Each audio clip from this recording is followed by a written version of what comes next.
Всем привет! Новый выпуск на YouTube. Мы сейчас находимся на горе Ахун. Тут у нас рассвет, очень красиво. Сегодня я проверял, поедет ли этот автомобиль на 18 колесе.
Сзади у нас уже стоят CST-шки, потому что за сегодняшнюю ночь я стер пару новые 18 резины.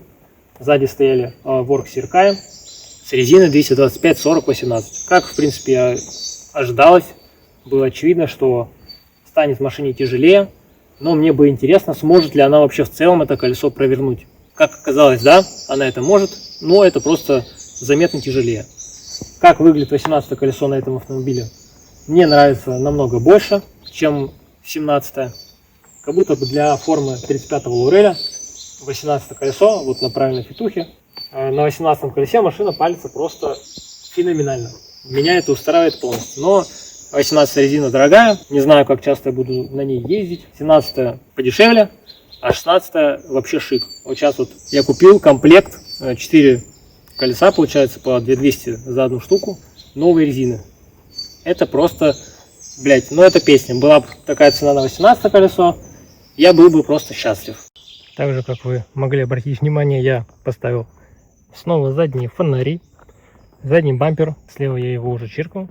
Тут он был целый, а вот тут я его чиркнул. Также я установил правую фару, вот же она. Теперь у нас машина на двух фарах. Тут тоже новый шрам.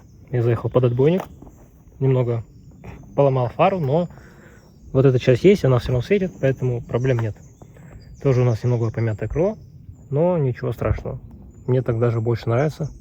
Шрамы такие автомобили украшают, как по мне. С машиной все хорошо. Сегодня она нервы мне немного потрепала.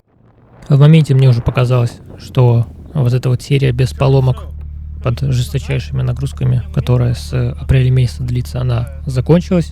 Я просто катался, и вот во время дрифта я начал чувствовать, что выключается насос топливный, и машина просто перестает реагировать на газ.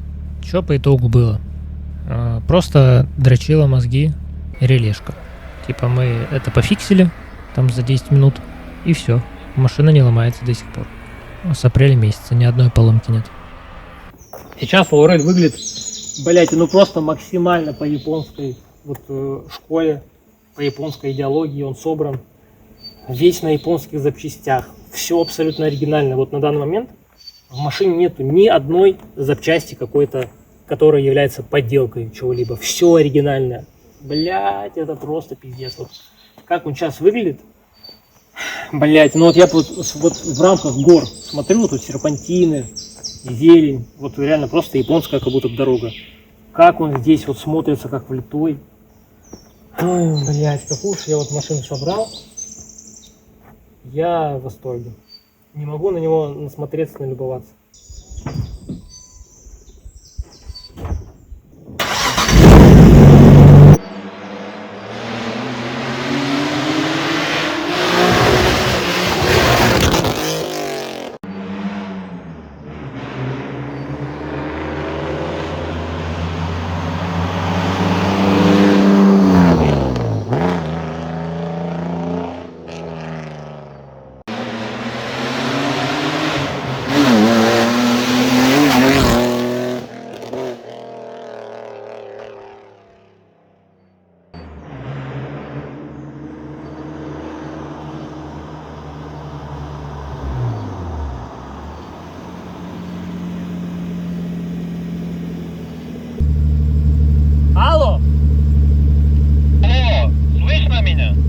Вот сейчас, да. Едь, едь, едь, едь, едь, едь.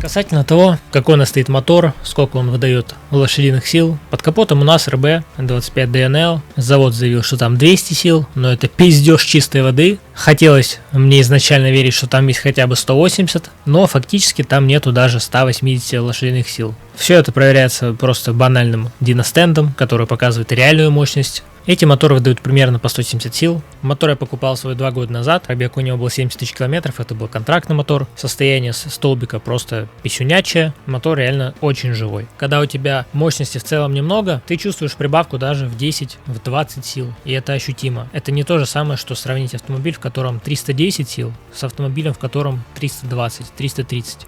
И к чему я вообще это говорю? Вот в эти дни, когда я катался, когда я снимал все эти видосы, которые вы сейчас смотрите, мне дали прокатиться на 36-й BMW 36 на M50 B25, с которой заводом заявлено 192 силы, и они там реально есть, потому что эти моторы замеряли на диностендах. Они показывали реальную мощность, которая заявлена. Тут BMW никого не наебали. И когда я прокатился на 36-й с 3 людьми в салоне, ровно по тому же споту, на котором я только что катался на 35-м в салоне один, я охуел. Потому что, вот, например, вот вверх, когда едешь, особенно это чувствуется. В финальной шпильке 35-му даже, блять, на клатчах ему прям тяжело. На 36-й в этом отрезке, блять, прям вот ощутимо легче. Ей прям проще. Ну, чувствуешь, что тяги больше. 20 сил на такой мощности, разницы, они вот по-настоящему ощутимы.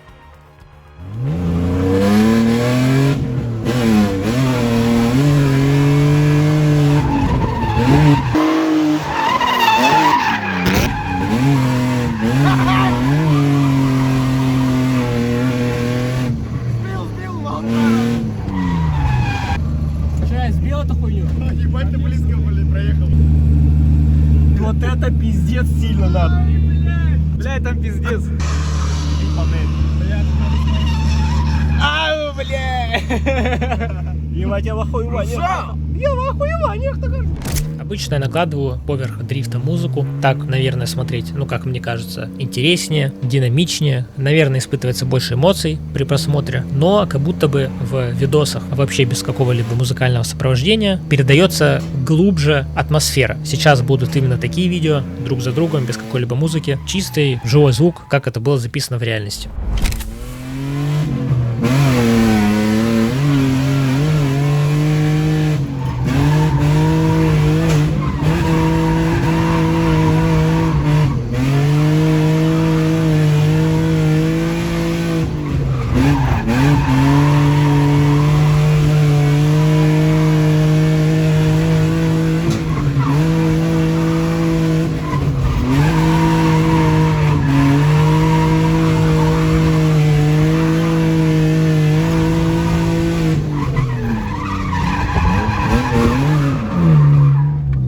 Сейчас будет один из моих самых любимых проездов вниз на Ахуне.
В ахуе.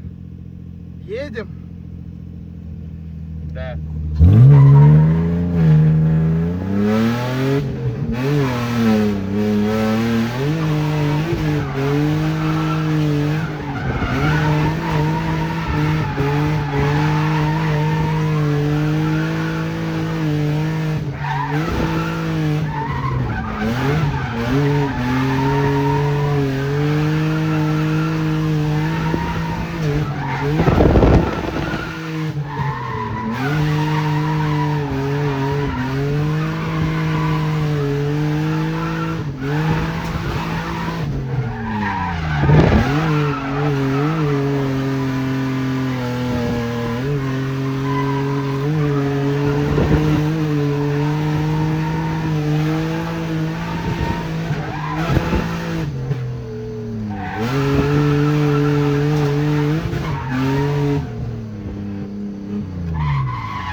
Бля, охуенно.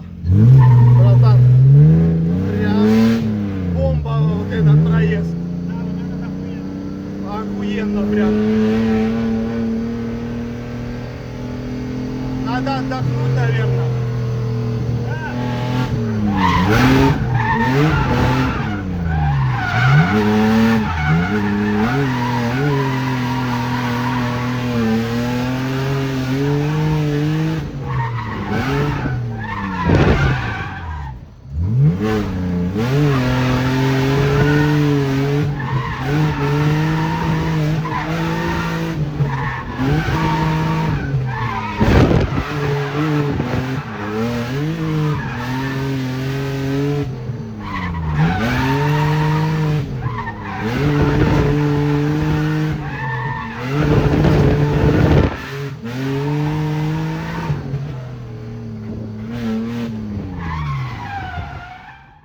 Как видите, суть дрифта далеко не только в мощности. Очень хорошо подобран ракурс, чтобы вы могли обратить внимание, как приходится работать с рулем, чтобы ехать на маломощной машине без выпрямлений. Посмотрите, как я дополнительно создаю инерцию периодичными контрподруливаниями и агрессивно швыряю кузов, чтобы создать эффект маятника. Это работает с инерцией и переносом веса автомобиля. Где-то вообще нужно отпустить газ, чтобы задняя ось автомобиля разгрузилась, загрузилась передняя, и резкий перенос веса спровоцировал стремление жопы обогнать морду, сохранив инерцию самого кузова, и это чтобы продолжил дрифт. Тут недостаточно просто жать газ и ловить руль, как это было бы на машине, которая помощнее. Здесь автомобилю не хватает мощности, чтобы просто от газа проворачивать задние колеса.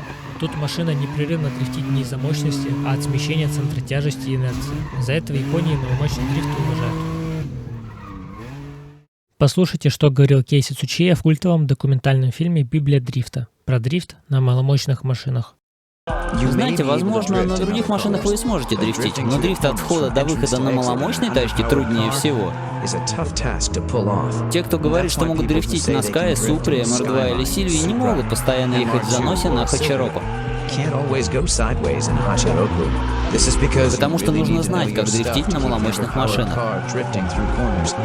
В той самой красной E86, на которой Кейси Цуче дрифтил и объяснял суть маломощного дрифта, было всего 130 лошадиных сил. Наверняка кто-то из вас подумает: подожди, почему тогда ты называешь свой дрифт на атмосферном РБ маломощным? У тебя же фактически 170 сил, это на целых 40 больше, чем в этой AE86. Дело в том, что за мощностью всегда скрывается другой очень важный параметр – это вес. Нельзя забывать про соотношение веса и мощности. По факту, удельная мощность у этой ешки выше, чем у моего лоуреля. В Библии дрифта Цуче управлял машиной весом всего в тонну 70 килограмм. И это уже вместе с пилотом. Напомню, при 130 лошадиных силах. А мой лавр хоть и выдает фактически 170, но его вес с 2 пассажирами в салоне легко переваливает за 1,5 тонны. Поэтому не всегда нужно автомобиль мерить мощностью, нужно еще и обращать внимание на его вес. Если я не ошибаюсь, вроде бы вот на всех видео в этом видео я катаюсь на лоуреле с 2 людьми в салоне. С учетом того, что там полный салон у меня, дверные карты,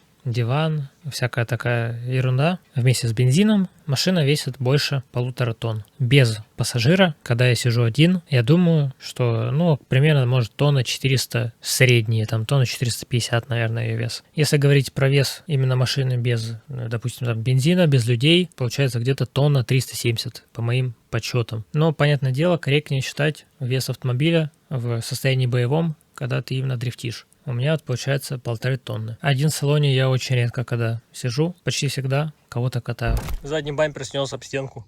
Но я думаю, что я его еще поставлю. Тоже прикол есть, когда ты чиркаешь стенку, и бампер просто слетает. Причем его просто поставить, это буквально там 6 саморезов и все. Удовольствие бесконечное в прямом смысле. Также фонарь тут слетел, потому что там он на хомутах был закреплен. Фонарь целый, тоже поставлю его. Эмоции, которые я сейчас получаю, опять же, я сегодня приезжал, смотрел на автомобили, которые вылизаны, они все супер целые. Там владелец, если его поцарапает, то все, там у него инсульт. И я вот, смотря на это, понимаю то, что я так категорически не хочу. Потому что вот уровень эмоций, который, типа, условно, я испытываю за один проезд, он намного выше, чем то, что я бы получал, если бы у меня был автомобиль такой супер вылизанный весь. Короче, мисл — это прям вот то, что у меня в сердце находится. Что делать человеку, который не нашел бензин? Искать. Здесь не получается. Искать. Не всем быть сильными.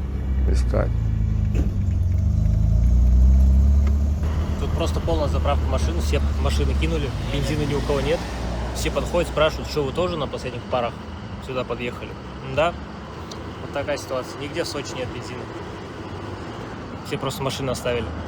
Думают, что делать дальше. Спросили у сотрудников заправки, когда бензин появится. Они ответили то, что не знают. Типа, может завтра, может хуй знает когда, без понятия. Блять, хотелось бы сегодня поехать подрифтить. Но надо хотя бы литров 35-40 на все дела. Пока непонятно, как их искать. Искать. Но может что-нибудь придумаем.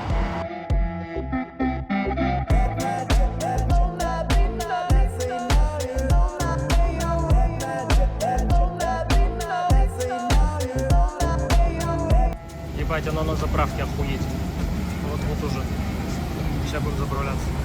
Спешу напомнить, что у меня проходит розыгрыш на вот эти вот A2 RG1. Это пара, которая стояла на моем лоуреле. R17, ширина 9,5 или 2,4. Одни из самых редких вообще параметров, которые только могут быть для RG1. Розыгрыш проходит среди тех, кто приобретет вот этот лимитированный стикер A2 RG1 на сайте streetclaw.ru/A2. Самый главный приз — это пара A2 RG1. Второе место — это руль Nardi Classic 330 мм с моего лоуреля. Вы его могли видеть в видосах старых. И на третьем месте человек выиграет ремни Шрот, тоже с моего лоуреля, красного цвета. На сайте есть таблица участников, стикеры лимитированные. Кто-то может просто расценить это как форму какой-то поддержки. Если кому-то приятно меня поддержать, вот просто закажите стикер. Мне это очень сильно поможет. Всем спасибо за понимание.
Красиво, конечно, пиздец, но что произошло? Я прокатил сегодня подписчиков, наверное, 6-7.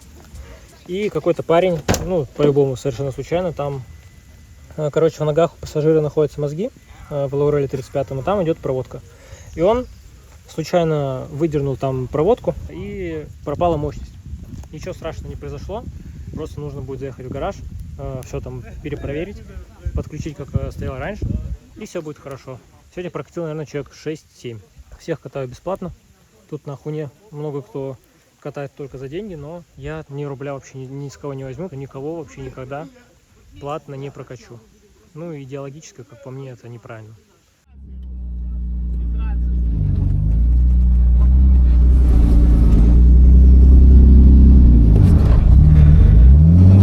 Наконец-то нахуй. Ты каждый день тут не ебашишь? Ну, как позволяет резина и время, типа, приезжаю.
Ты что, ебанутый, бля, не за что.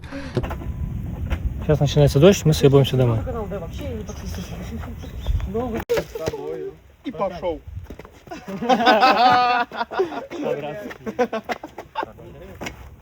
Ну да, не. Лиза! Это все интересует очень сильно.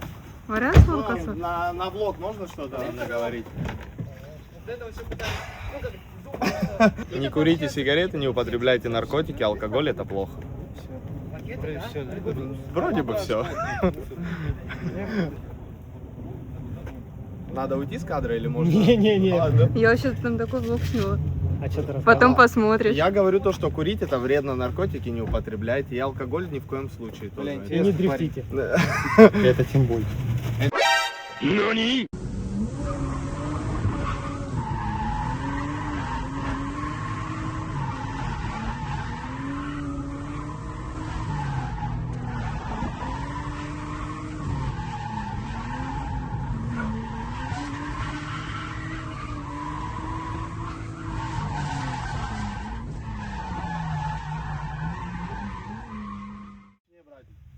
Отчековываю фотографию на память. Не в дождик возле Лауреля. На плечи тебе залез? Где делаем? Так. Я чуть не пизданулся.